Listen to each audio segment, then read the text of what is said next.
Okay, here it comes. It's happening. It's happening.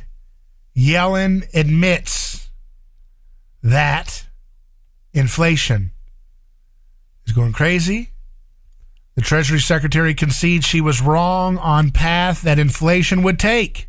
This is CNN. Yellen has been so busy trying to fight for abortion on demand.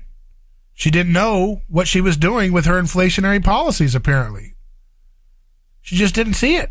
She had no idea. She'd never read Ron Paul's In the Fed book. She was told that that was stupid, that that's not allowed, and that sophisticated adults have one solution, which is run the economy into the ground for everybody except for her friends on Wall Street. So she did what a sophisticated adult in D.C. and Wall Street would do. Pickpocket the middle class for Wall Street's interests, for Washington's interests, for the impenetrable wall of special interests surrounding D.C. That's what she's been working for. She's been a good and faithful servant for them, just like all the rest of them. You heard yesterday what Biden said. It's the Fed. It's all about the Fed. You know? Respect the Fed. Isn't that what he said, right? That was a little talking point that his little lemmings gave him, right? Respect the Fed. Not in the Fed. Double down and worshiping the Fed. And they're all seeing power to create an economy that's just perfect for their friends in Wall Street and gives you enough of a trickle of the illusion of wealth that you don't complain enough. And if you do complain, you just focus on firing politicians who really don't have the full power of the economy. The economy is in the hand of the central banks.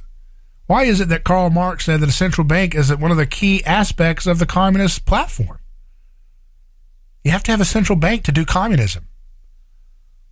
And of course, what we have today is not communism in the classical sense. It's corporate communism.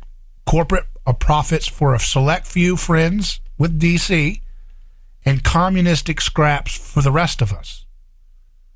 They gorge themselves on all the corporatist profits that they make by rigging the economy using the coercive power of the state in its media monopoly. And then they throw scraps of wealth, nasty little crumbs. When they kind of fall off the table and they fall onto the dirty floor. And it's from there that you are allowed to enjoy your democratic socialism and all the policies that they promise with that rhetoric.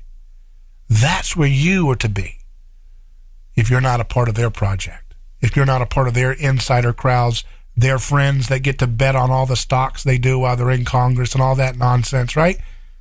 That's your job.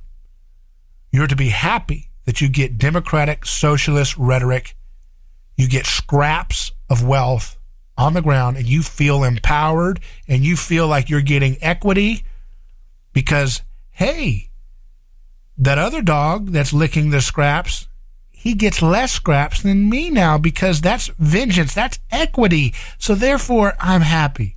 Because if that's your only frame of mind is the ground, where everybody's licking for the crumbs, if you don't see what's on the master's table that they stole from you and your kids and your parents, through inflation and the boom-bust cycle and their artificial, manipulation of the price of money, if you don't see the master's table perspective, then you feel like you're getting equity when you get more scraps on the table than the other person, or scraps on the ground than the other person on the ground.